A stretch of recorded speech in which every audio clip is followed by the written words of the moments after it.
سبحان اللہ کہ ایک ایک ہفتہ ہو جاتا اور گھر میں چولہا نہیں جلتا، آگ نظر نہیں آتی، کھانے پینے کا کوئی سامان نہیں تھا۔ اللہ مالک کونین ہیں وہ پاس کچھ رکھتے نہیں، مالک کونین ہیں وہ پاس کچھ رکھتے نہیں، دو جہاں کی نعمتیں ہیں ان کے خالی ہاتھ میں، دو جہاں کی نعمتیں ہیں ان کا نواسا۔ حضرت حسن نے ایک بکری کے بدلے 1000 بکریاں اور 1000 گولڈن پیس دے دیا۔ امام حسین کے پاس آئے، امام حسین نے فرمایا کہ اے بوڑھی ماں، میں نے تمہیں پہچان لیا، میں ہی وہ تھا جس کو تم نے دودھ پلایا تھا اور بکری کا گوشت۔ اچھا یہ بتاؤ کہ میرے بھائی نے کیا دیا تم کو؟ بڑھیا نے کہا کہ آپ کے بھائی نے 1000 بکری اور 1000 گولڈن پیس دیا۔ امام حسین نے فرمایا کہ اچھا میں بھی 1000 بکری اور 1000 گولڈن پیس دیتا ہوں۔ میرے عزیزوں میرے دوستوں، کون دیتا ہے دینے کو منہ چاہیے، کون دیتا ہے دینے کو۔ میرے عزیزوں میرے دوستوں، ہم اور کیا دعویٰ کر سکتے ہیں دینے لینے کا؟ ارے خدا کا شکر ادا کرو کہ اللہ تبارک و تعالیٰ نے اور شہنشاہ بغداد نے سنی رضوی اکیڈمی میں غوث پاک کا لنگر کھول دیا ہے۔ کون دیتا ہے دینے کو منہ چاہیے، کون دیتا ہے دینے کو۔ میرا تو دل چاہتا ہے کہ اگر یہ پورا موریشس مجھے مل جائے تو ایک دن میں سب لوگوں کو تقسیم کر دیا جائے۔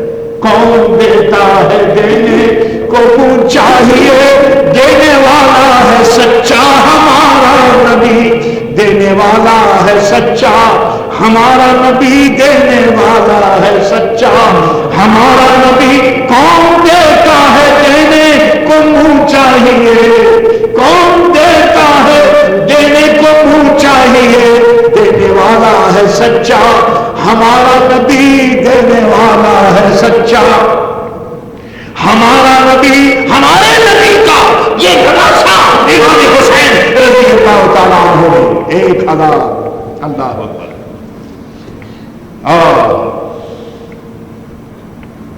پھر انہوں نے کہا کہ دیکھو ابھی ہم تو 2 آدمی ہیں، ایک اور بھی ہیں، حضرت عبداللہ وہاں جاؤ۔ بڑھیا کو صاحب 2000 گولڈن پیس اور 2000 بکریاں مل گئی ہیں۔ پھر تیسرے کے پاس حضرت عبداللہ کے پاس ہو گئی۔ حضرت عبداللہ نے کہا کہ ہاں مائی بالکل صحیح آ گئی ہو، تو ٹھیک ہے، ہم نے تمہاری بکری کا دودھ پیا تھا اور بکری کا ہم نے گوشت کھایا تھا، مجھے یاد ہے۔ اچھا یہ بتاؤ کہ ہمارے بھائیوں نے کیا کیا دیا؟ انہوں نے کہا ایک نے 1000 بکری اور دوسرے نے بھی 1000 اور 1000 گولڈن پیس اور دوسرے نے۔ تو حضرت عبداللہ نے فرمایا کہ بھیا اگر تم میرے پاس پہلے آ جاتی تو میں تم کو اتنا دیتا کہ یہ میرے بھائی حیران ہو جاتے۔ اور فرمایا کہ میرے دونوں بھائیوں نے 1000 بکریاں دی ہیں، میں تم کو 2000 دیتا، 2000 بکریاں اور 2000 گولڈن پیس۔ اللہ اکبر۔ کیوں تیری گلی میں وہ روادار صدا ہو، اللہ اکبر، جو بھیک لیے راہ گدا دیکھ رہا ہو۔ ارے میرے آقا کی شان تو یہ ہے کہ وہ یہ بھی پسند نہیں کرتے کہ کوئی آدمی آ کر ہمیں سے مانگے، بلکہ وہ سامان لیے ہوئے اور انتظار کرتے رہتے۔ کیوں تیری گلی میں وہ روادار صدا ہو، بھیک لیے راہ گدا دیکھ رہا ہو۔ اللہ اکبر۔ یہاں آپ دیکھیے کیا کیا مل رہا ہے۔ امام حسن کا میں حال آپ کو بتاؤں گا جی، میرے عزیزوں میرے دوستوں، حیرت ہوتی ہے اللہ اکبر کہ یہ حضرات کیا تھے، اللہ نے ان کو کیا بنا کر بھیجا تھا۔ اللہ اکبر۔ رات کو یہ امام حسن نکلتے اور مدینہ طیبہ میں جتنے غریب ہیں ان کو معلوم تھا کہ کون کون غریب ہیں، وہ سب کو درہم اور سونا اور چاندی لپیٹ کر کے بینڈل بناتے اور ایک ایک گھر میں جا کر دیکھتے رات کو، پتہ ہی نہیں چلتا. جب وہ صبح اٹھ کے تو دیکھتے کہ آنگن کے اندر یہ سونا اور گولڈن اور یہ پڑا ہوا ہے، سلور پڑا ہوا ہے. زندگی بھر یہی کرتے رہے. اللہ لاکھوں آیا ادھر آیا. میرے غوث اعظم شہنشاہ بغداد سید الشیخ عبد القادر جیلانی رحمۃ اللہ تعالیٰ علیہ فرماتے ہیں کہ اللہ تعالیٰ نے میرے ہاتھ میں ہول بنا دیے ہیں، سوراخ. فرمایا کہ اگر ساری دنیا میرے پاس صبح کو آ جائے تو شام تک میں سب نکل جائے، کچھ نہیں میرے پاس. میرے عزیزو میرے دوستو، جو اللہ کی راہ میں چلا گیا وہ گولڈن ہے، سونا ہے، اور جو رہ گیا وہ مٹی ہے. اللہ اکبر. حضرت امام حسن رضی اللہ تعالی عنہ، یہ حال ایک مرتبہ وظیفہ جو آپ کو 1 لاکھ ملتا تھا اس میں کچھ دیری ہو گئی. آپ نے چاہا کہ ایک لیٹر حضرت امیر معاویہ کو لکھیں، لیکن پھر قلم آپ کا رک گیا. سوچا کہ کیا لکھنا ہے. رات کو نانا جان حضرت محمد مصطفیٰ صلی اللہ تعالی علیہ وسلم کو دیکھا. اے حسن کیا حال ہے؟ عرض کیا نانا جان کچھ پریشان ہوں اور صدقہ و خیرات کے لیے لوگوں کو دینے کے لیے کچھ نہیں ہے. فرمایا کہ بیٹا سب کچھ آ جائے گا، صبر کرو، اور کسی کے آگے سوال کرنا اور کسی کو رکا لکھنا اس کی ضرورت نہیں. تم یہ دعا پڑھ لیا کرو. ایک دعا بتا دی سرکار نے، وہ دعا پڑھنے لگے. 1 ہفتہ نہیں گزرا کہ امیر معاویہ نے 1,50,000 میرے عزیزوں میرے دوستوں بھیج دیے. اب یہ کہا کہ یہ پوری زندگی امام حسن رضی اللہ تعالی عنہ کی لینے دینے میں پوری زندگی گزر گئی. اللہ بہت خرچ. کسی نے کہا کہ صاحب آپ اس قدر زیادہ کیوں خرچ کرتے ہیں، فضول خرچی ہے. فرمایا کہ نیکی کے کام میں فضول خرچی نہیں ہوتی. کوئی برا کام کرے پھر فضول خرچی، نیکی کے کام میں کیا فضول خرچی. 11ویں شریف 12ویں شریف کرو، اللہ اس کے رسول کے نام پر لنگر کھلاؤ. لوگ آئیں گے یہاں تھوڑی دیر اللہ اللہ کریں گے، اللہ اللہ کریں گے، بیٹھیں گے ذکر کریں گے، چلو اسی بہانے سے آئیں، کچھ تو ہو. اللہ اکبر. میرے عزیزوں میرے دوست، آپ جانتے ہیں کہ امام حسن رضی اللہ تعالیٰ عنہ، اللہ اکبر، ایسی عظیم شخصیت، حضور صلی اللہ تعالیٰ علیہ وسلم کی صحیح حدیث ان کے متعلق سارے لوگوں کو معلوم ہے. لیکن آپ جانتے ہیں امام حسن کا کہنا ہے کہ 3 چیز انسان کو تباہ و برباد کر دیتی ہے. فرمایا تکبر. تکبر انسان کا ایمان لے لیتا ہے. اللہ تکبر سے بچائے. یہ تکبر جو ہے یہ اس سے ایمان ختم ہو جاتا ہے. تکبر میں بڑا ہوں، میں ایسا ہوں، میں ویسا ہوں. کیا میں ایسا ہوں ویسا ہوں؟ یہ سب بیکار بات ہے. سیدھی بات کہو کہ میں کچھ نہیں ہوں، جو کچھ اللہ تعالیٰ نے فضل فرمایا. اللہ فرمایا کہ تکبر سے، امام حسن کا ارشاد ہے کہ تکبر سے ایمان ختم ہو جاتا. اور حرص اور لالچ، یہ میرے دوستو انسان کو تباہ کر دیتی ہے، جان لے لیتی ہے. فرمایا کہ دیکھو تھوڑا سا حرص پیدا ہو گیا تھا، امام حضرت آدم علیہ السلام کو اس کی وجہ سے جنت دیکھو چھوڑنا پڑ گیا، حالانکہ اس کے اندر اللہ کی حکمت تھی. فرمایا کہ یہ حرص جو ہے، حرص لالچی آدمی کو زندگی کے کسی سٹیج میں اس کو سکون نہیں. وہ مور کی تلاش میں لگا ہے، اور زیادہ ہو، اور زیادہ ہو، اور زیادہ ہو، اور اس کے بعد مر جائے گا. اس لیے مور کچھ نہیں، سب بکواس. اللہ اکبر. فرمایا کہ حرص انسان کو تباہ و برباد کر دیتا ہے. اور حسد، فرمایا کہ حسد کی آگ جو ہے، اللہ اکبر، یعنی حاسد کے لیے 2 آگ ہے، ایک آگ دنیا میں ہے اور ایک آگ آخرت میں ہے. اللہ تعالیٰ دونوں آگ سے بچائے. کوئی حسد کرنے کا کیا مطلب؟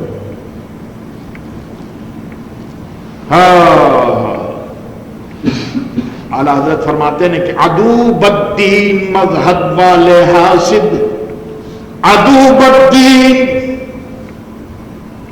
عدو بدین مذہب والے حاسد، تو مجھ تنہا کا زور دل ہے یا غوث۔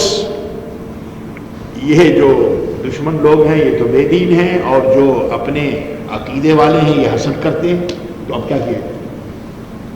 جو اپنے ہم عقیدہ ہیں وہ حسد کرتے ہیں، اور وہ بے دین لوگ ہیں وہ تو دشمن ہیں۔ تو اب کیا کیا جائے؟ تو عرض کرتے ہیں کہ تو مجھ تنہا کا زور دل ہے یا غوث، ہاں تم مجھ تنہا کا زور دل ہے یا غوث۔ رضی اللہ تعالیٰ عنہ، میرے عزیز و میرے دوست، امام حسن نے فرمایا کہ انسان کو یہ تینوں چیزیں تباہ و برباد کر دیتی ہیں۔ فرمایا کہ تواضع اختیار کرو، یعنی جو آدمی جتنا تواضع عاجزی اختیار کرے گا، ہم بن جتنا تواضع اختیار کرے گا اللہ تعالیٰ اس کو اتنا ہی دے گا۔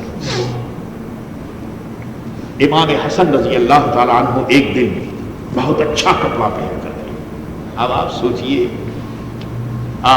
سید فاطمہ کا لال ہو، اچھا کپڑا، بہترین کپڑا پہن کر،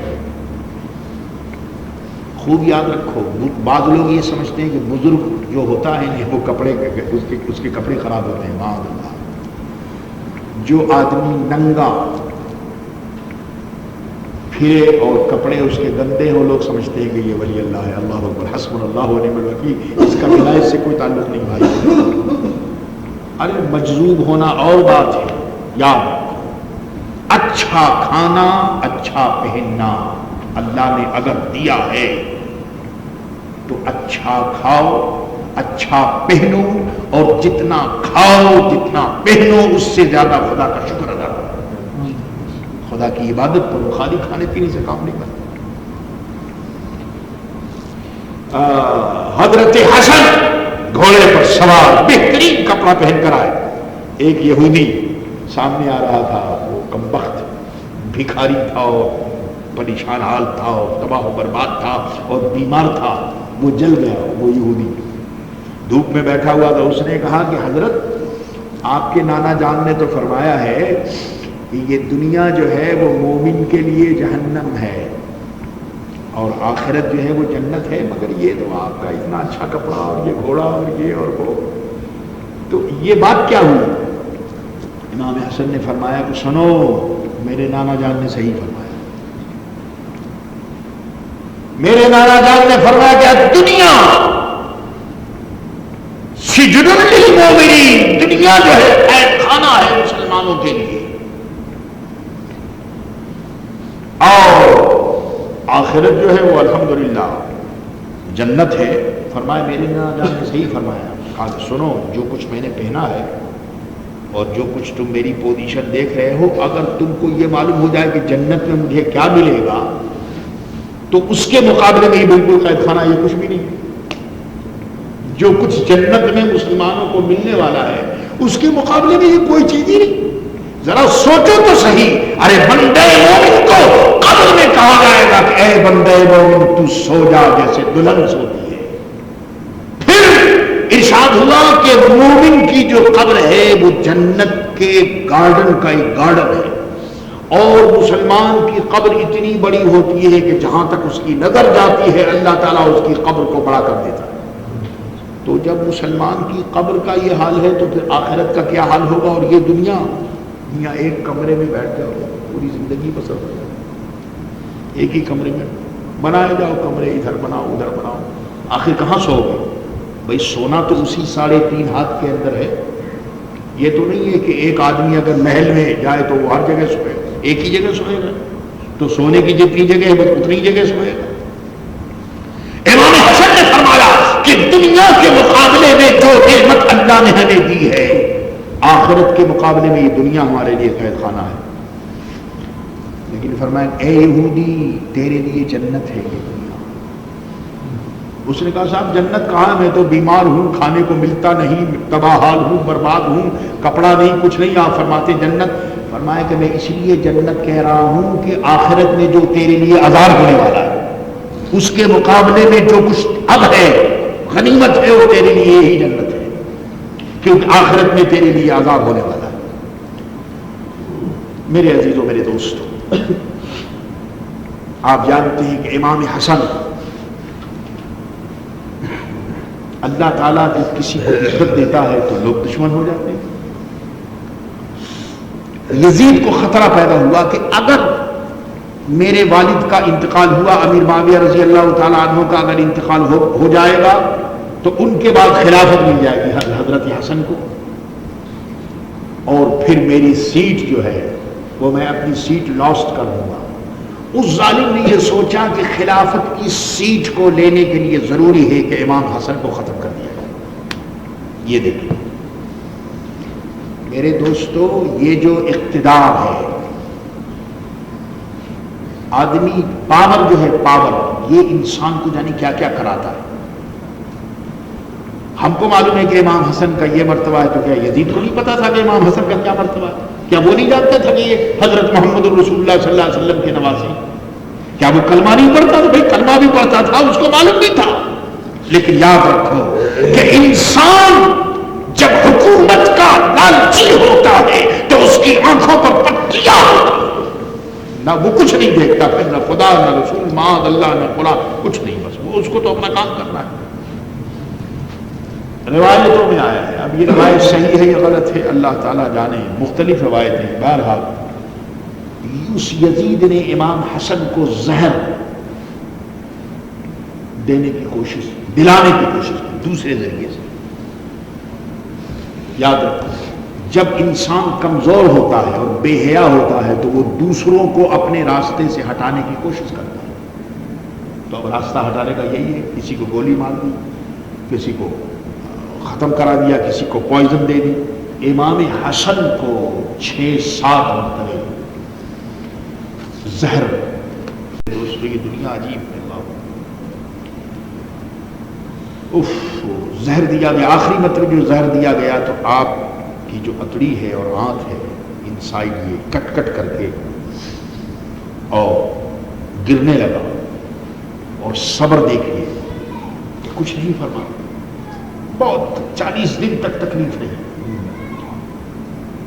میرے عزیزوں، میرے دوستوں، سوچو وہ کون تھے؟ امام حسن ہیں۔ اللہ اکبر، اللہ رے، کیسا سینہ تھا، کیسا جگر تھا، اور بیئرنگ پاور، قوت برداشت کتنی تھی، اللہ اکبر۔ امام حسین نے کہا کہ بھائی جان آپ بتائیے تو صحیح کہ وہ کون ہے جس نے آپ کو زہر دیا ہے؟ فرمایا کہ اے حسین، اگر میں بتا دوں تو تم کیا کرو گے؟ عرض کیا کہ حضور اگر آپ نے بتا دیا تو میں اس کو ختم کر دوں گا، میں اس سے بدلہ لوں گا۔ فرمایا کہ حسین، بدلہ لینے والا اللہ زیادہ ہے، میں اپنا کیس اللہ کی بارگاہ میں چھوڑ دیتا ہوں۔ اللہ اکبر، قاتل کا نام بھی نہیں بتایا۔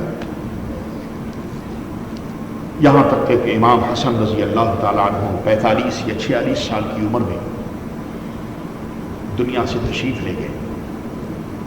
ایک خواب دیکھا اہل بیت نے، امام حسن نے خواب دیکھا کہ ان کے آنکھوں کے درمیان قل هو اللہ احد لکھا ہوا ہے۔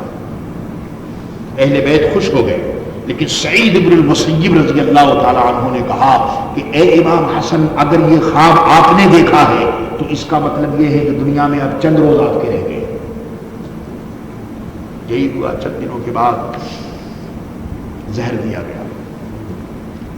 سوچو میرے عزیزوں، میرے دوستوں، کس کو زہر دیا گیا؟ امام حسن کو۔